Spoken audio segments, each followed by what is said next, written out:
Kenny here with Gardening Simplified. Today we're going to take a look and see how things are doing and see what's going on around the farm here. It's March 29th.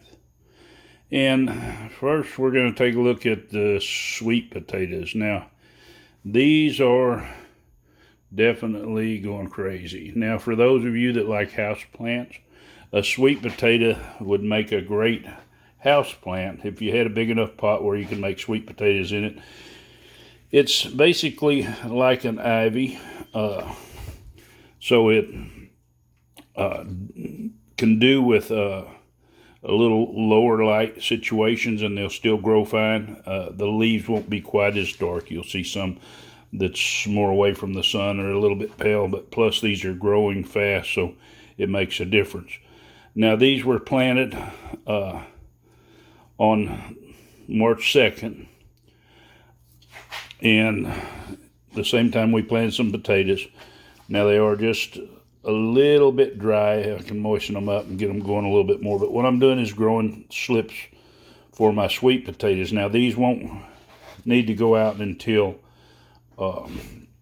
April 15th is normally it gets warm enough. If you get them in too early, they just kind of sit there and they get kind of stagnant in their growth. But there's so many of these little things coming on out of here. We'll have a good mess of these Stokes Purple sweet potatoes. So let's see what else is going on. It's still a little dark outside. It's about 10 to 7, but with the time change, it just isn't getting light enough yet. Well, we're in here. Let's just go ahead and talk about these onions. Now, these are my Walla Walla onions that I was going to try down here. And as you can see, they're kind of dying off. And I'm not sure, but I'm thinking that fungal gnats have been attacking this. So it looks like I'm either going to have to try to salvage a few of these where maybe I'll get enough for seed and kind of see how they do. But that's not looking too good for the Walla Walla onions. Yeah, it'll be nice whenever the daylight length catches up. As you can see, it's still kind of dark out here. Camera pick up extra light, but we can definitely see that's not the sun. That's the moon, and it's setting up there bright. But we're not far away. We can see the sun's trying to creep over the top, so we'll give it a few more minutes and it ought to lighten up some. Well, it's getting a little bit lighter. You can still see the moon just a little bit over there, but we'll get out here and we'll just kind of see how things is going. It's about 40 degrees this morning, so it's a little cool, but it's not cool enough to affect anything. Everything's looking pretty good. We've got broccoli right here, and then this next row this way is some Brussels sprouts, which I don't think they'll make it. They might, but the heat might get them to bolting before they can make, but we'll find out. This is really not the best time, and I realized that after I plant them.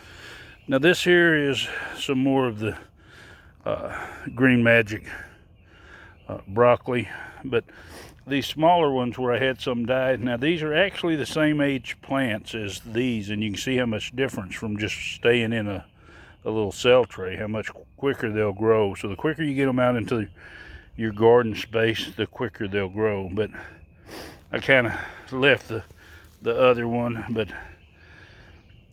anyway, I don't know what happened. These ones might make it, but I figured I'd go ahead and plug them in here. They won't catch up completely. They'll be maybe a couple weeks behind the other ones, but they still should make just fine.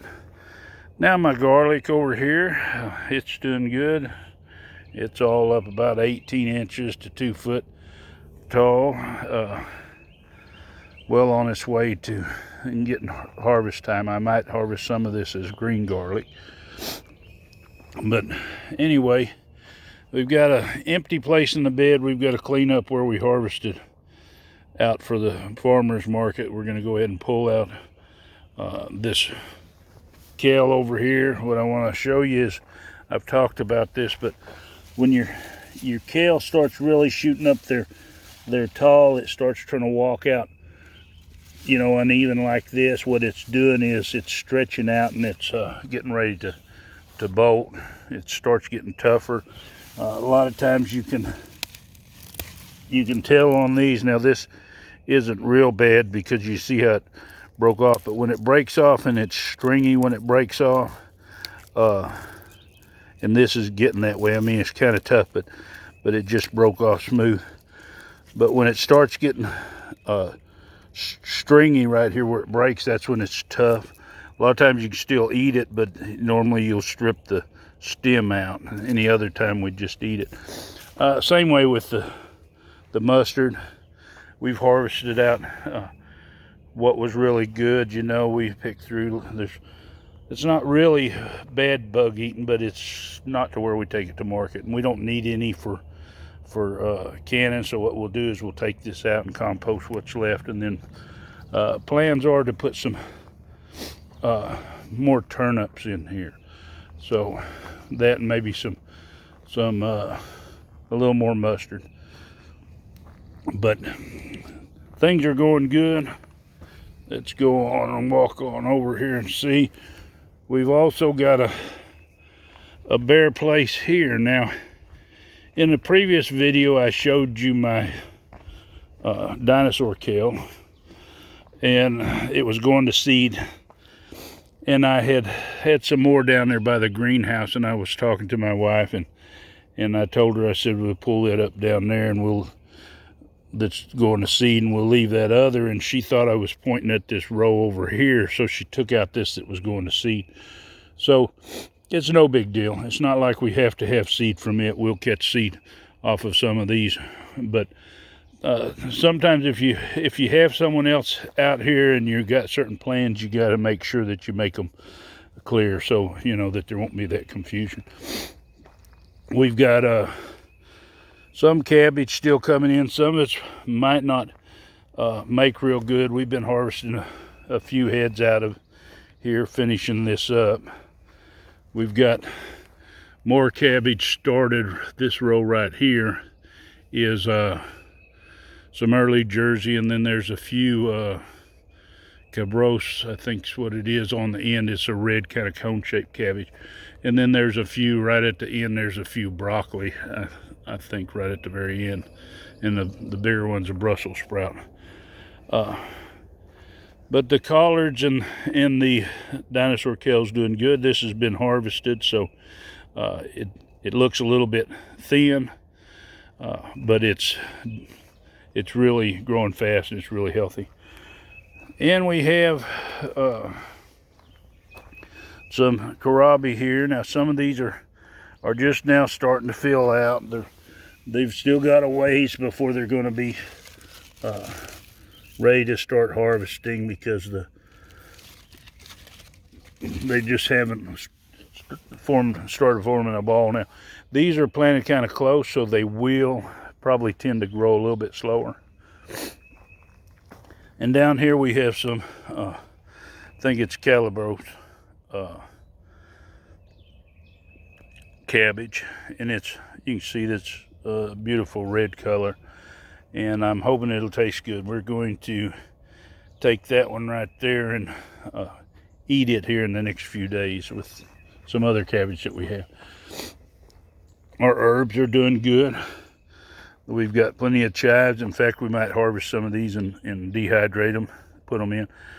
Our thyme right here, which it's nice and small again, which we harvested it and ended up with about a little over a cup of dehydrated herbs once we chopped it all up. Over here is our asparagus bed. Now these are roots that are planted here. There's two other rows of them, which they haven't come up yet. They're on their way. These are some of them that were grown from seed. Hopefully they'll survive, and we'll have more over there. We'll just have to see what's what. And I think that might be a dahlia popping up right there. I'm going to let it go, but I believe it is one of the first dahlias coming up for the year. And the parsley is ready. We're going to come out here and we'll harvest some of it so we can dehydrate it so we'll have some parsley. Oregano's looking nice. It's getting a foothold now. And off in the greenhouse, now we still have the little bright green things coming up. That's the remnants of the radicchio because I didn't pull it out. And we're going to have to cut it off deep, looks like, because it just wants to come back. The eggplants that's right here, they're hanging in there, but they haven't started getting the heat that they really need. Now, if I would close up the greenhouse some, they might get hotter and do better. All the peppers are looking good. They're looking in there solid. The tomatoes are doing good. Our cherry tomatoes on the end are growing the fastest, which is kind of common for these are black cherries, but that some of them starting to bloom, so we'll start having tomatoes. Now, some people I noticed on some of the groups where they ask, when should I start letting the blooms come on? And you know, I don't answer those questions on there. There's like 500 people that might, but I will deal with that in my video here. And this little thing, it's got a bloom. Once you plant yours and they're established for a week or two, let them bloom. You know, it's not going to affect the rate of them growing. The fruit's going to grow slow, but it's still going to continue to take off. If it's too young for it to bloom and hold fruit, it'll drop that flower off of there, even if it gets fertilized.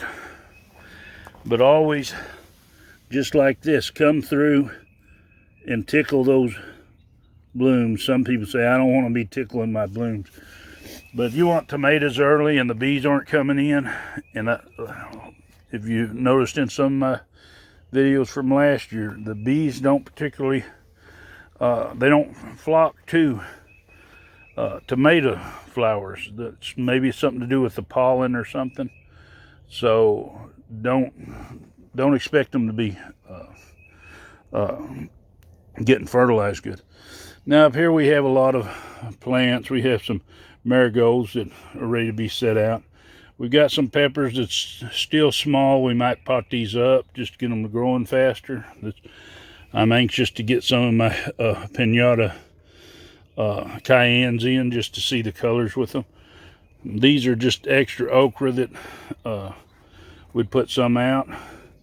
Now I do have some different herbs in here and some stevia. Now the stevia is just one little plant come up of it. And over here I've got some Ignatia and then some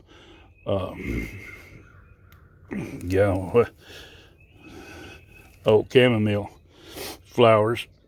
And the chamomile flowers are coming up, and it amazes me how a lot of these seeds are so small and the flowers come up. They're just so little bitty plants, but how they make such a great big bushy flower.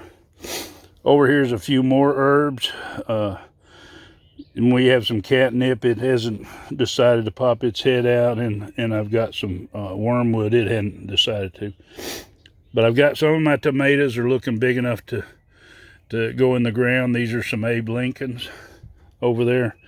I have some more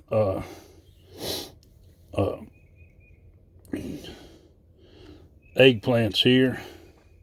I couldn't recognize the plants, but yes, it's an eggplant. That's a different variety, Florida Market, I think that's it.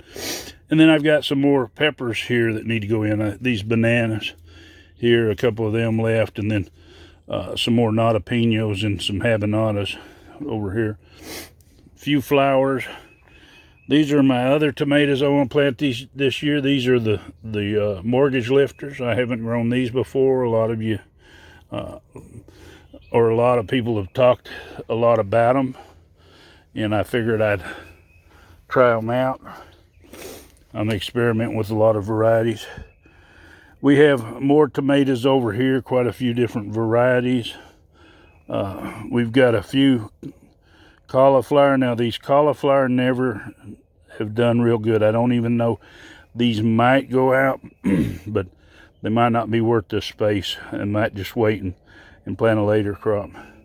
Over here, this is a lot of winter squash. Normally I don't plant in trays, but I'm going to this year. I'm going to put this over in my new garden plot with the corn. And so I'm going to have to either pot these up or get them out there. And more tomatoes. And right here we've got a little bit of dinosaur kale. And right here's a little bit of collards. This is a different variety, so I'm going with it. I've still got a habanada that's setting up here. I need to get it in the ground. This is my spinach. I decided to plant in a little cell trays and try to put it out that way, so it's got a jump on it, and I need to get that in a spot. Right here's a few more extras, tomatoes and such. And right beside it, these are my some more cucumbers. Some Armenian, and then I've got some Diva. The Diva makes a good kind of all-around pickling type or slicer multi. They don't get real big, but they will make a slicer. I use them a lot for pickling, because I can take a quart jar, and a lot of times I just nip the ends, and then I quarter or cut them into sixths and put them in there for spears, and they make real good pickle spears. In fact, we're eating some from 2 years ago, and they're still just as crispy and good as they were. We have a few more habanadas in here. They're having a rough time. They really don't like it in there.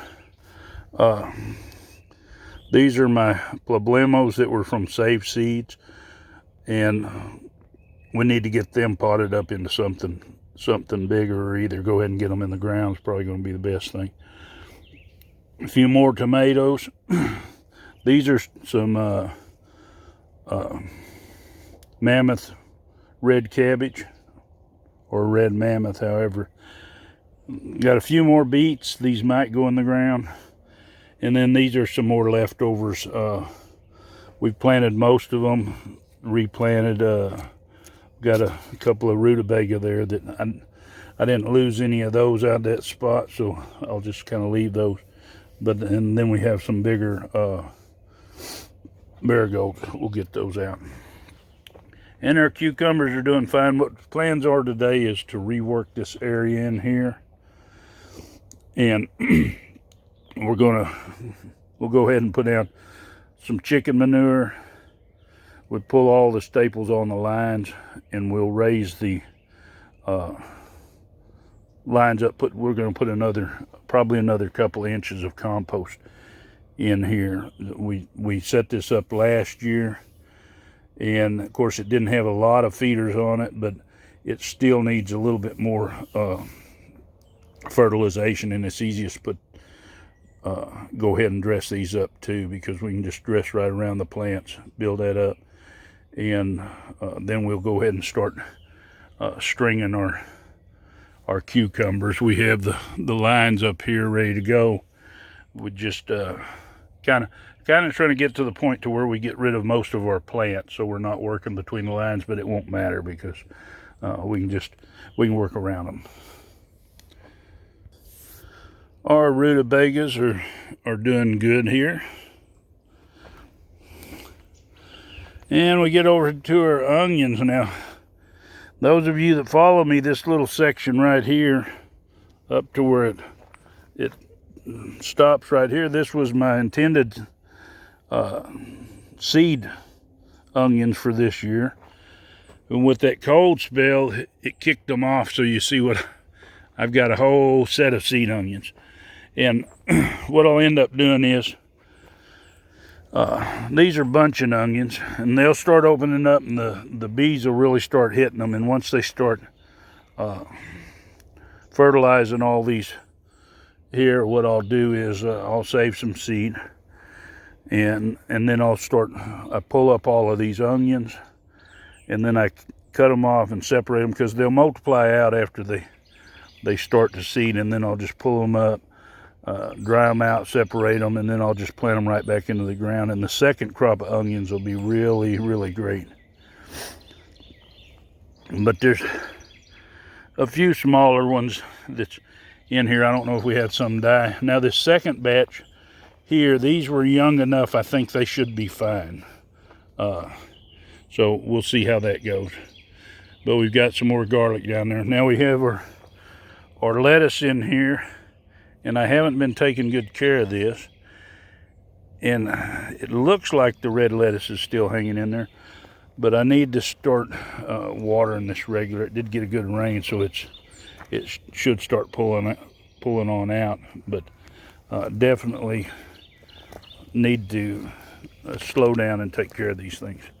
And my dog that just likes to walk over it. Now we have our fennel down here. This is our second fennel. Now once this is harvested, I think we're going to get the roots out on it, because the other one keeps coming back, and it should be a good place. Just leave the fennel up there. Our chard is growing good. Of course, we just harvested it, so it looks like it. Our tomatoes that we've already put out, we've got a variety of them down here. These here are, these first couple, maybe 4 of them are red snappers. Or looks like maybe 5 of them are red snappers. These were the ones that I wanted to grow this year and see. They're more disease resistant. And being I had to fail on the first bunch, what I'll do is I'll start saving suckers and planting them up off of these.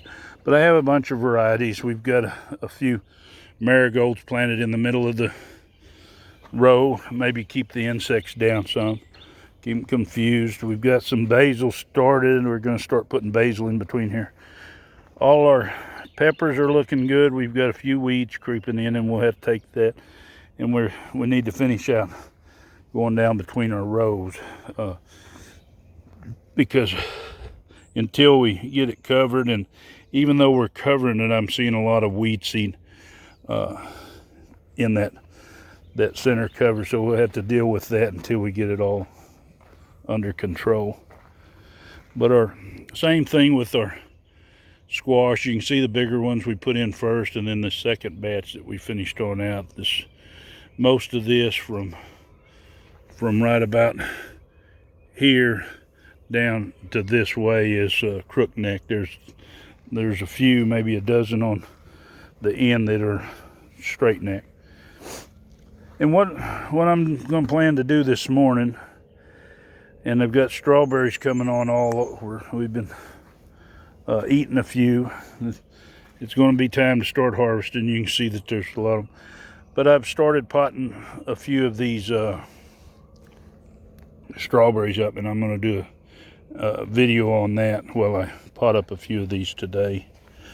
So you can look forward to, if you want to grow strawberries and you want to know about that, then we'll see if we can't give you a little information. But yeah, they're beautiful, and some of these things are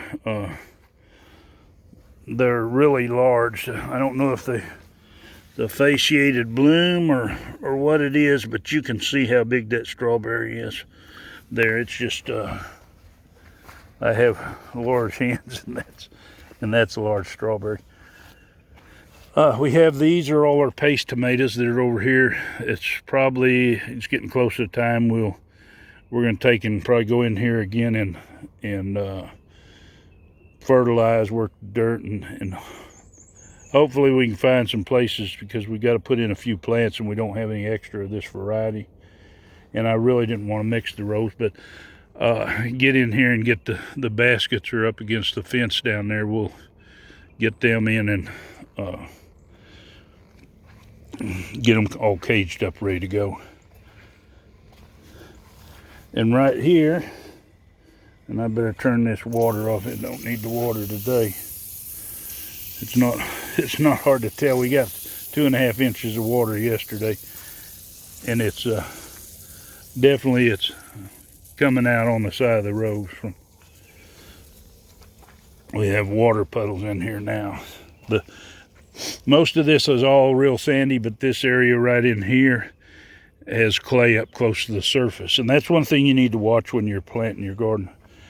Our red onions are looking good. They're probably just maybe starting to bulb a little bit. I haven't really checked. But they aren't much. We'll probably do one more fertilization on those, and then as long as we keep them plenty of water, and it looks like they got that. Our carrots, like I say, we have a bunch of different kinds here. Trying to kind of see which ones do the best in the flavor too, and that's why we've done such a bunch of different kinds. These are coming in good.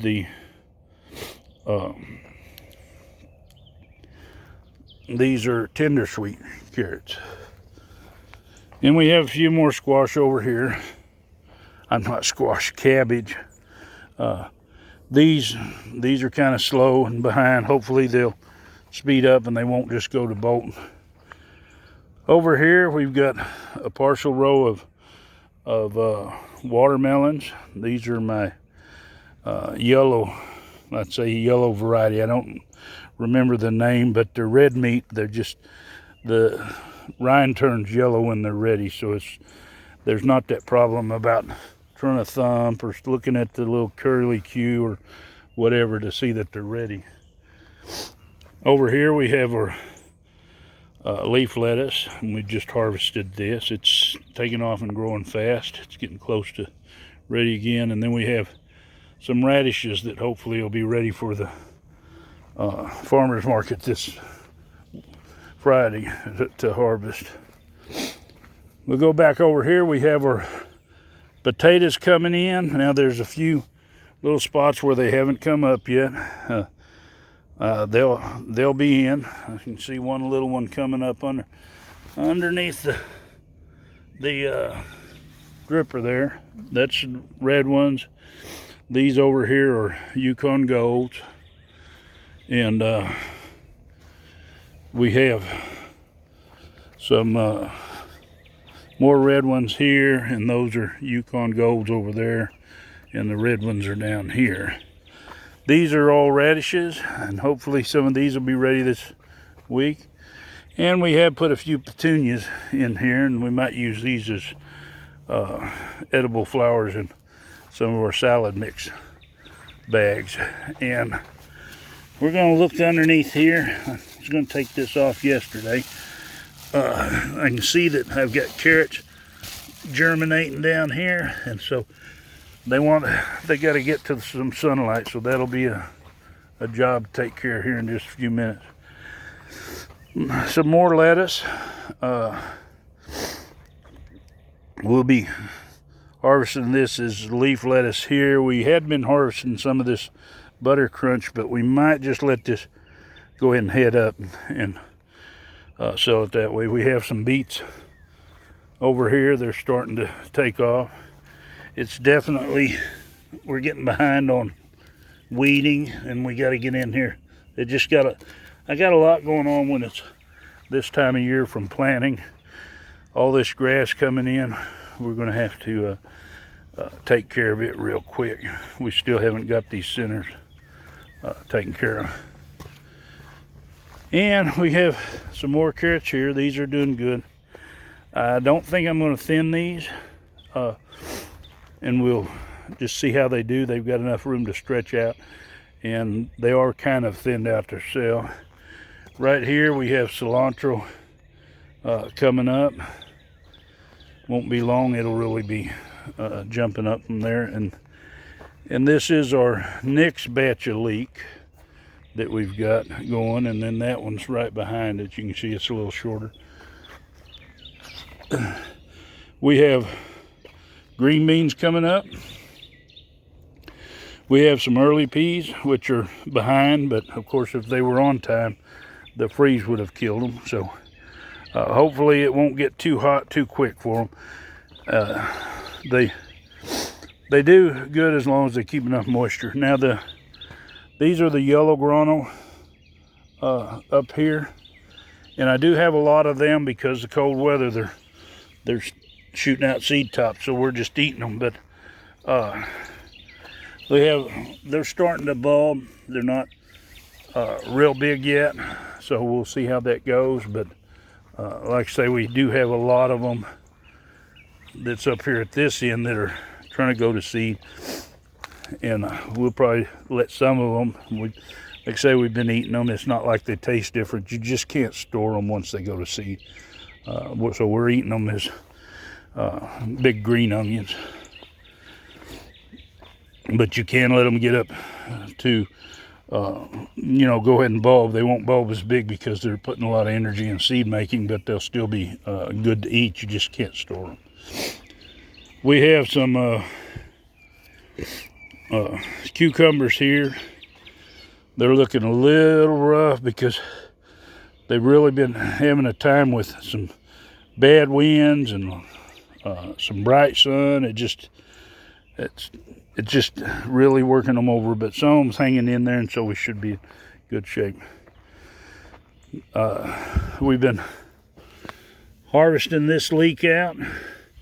This fennel out, and as you can see, there's like 2 growing from one area. What this is, and you can see right here, there's actually 3 growing from one place there, because it's growing back from the bottom. So I just normally I cut them out, but these just kind of snap off on the low end, and we harvested out quite a few of these, and we're going to start cooking up some, see how they taste. When someone asks you, well, what they use that with, you can tell them some recipes, but it's always better if you can tell them what you're cooking and how it tasted. But this leek here, this was our first leek to put in. We've harvested most of it. We'll probably harvest maybe the last of this week, get it out of the way, and maybe come in and go ahead and seed some later mustard greens right in here in this area. And now we're back up here. Here's the other potatoes. These ones here, which it's always hard to see where they're coming up, and I'm thinking there was maybe 3 in each one of these. There's one coming up. Once these come up, and like I say, these are slower. They're the Magic Molly. Once they come up, and the same down here, what we'll do is we're going to take some of our pine compost, and we're going to go ahead and fill this almost to the top with that compost, and give them some extra room. Now, I don't know if either one of these are indeterminates. I believe that the Magic Molly, being it's a fingerling, it's kind of an indeterminate, so it should make potatoes on more than just one level. Now, unlike our Yukon Gold and stuff, the only advantage it has to piling up around them, which we will, is that it keeps any of the potatoes that form up close to the top from being exposed to light, so they'll still be good. But if you ever have that happen, don't worry about it. Save the green ones for seed potatoes for your next crop. But anyway, that's kind of a long tour of the garden, and I hope you kind of getting excited, especially if you're up north where you can't plant as early, so give you some ideas on growing, and get you excited on and get some of your starts done. But if you want to see more of my videos, well, hit that subscribe button, hit the bell button so you'll be notified, give it a big thumbs up, and share this video. It really helps my channel. Happy gardening.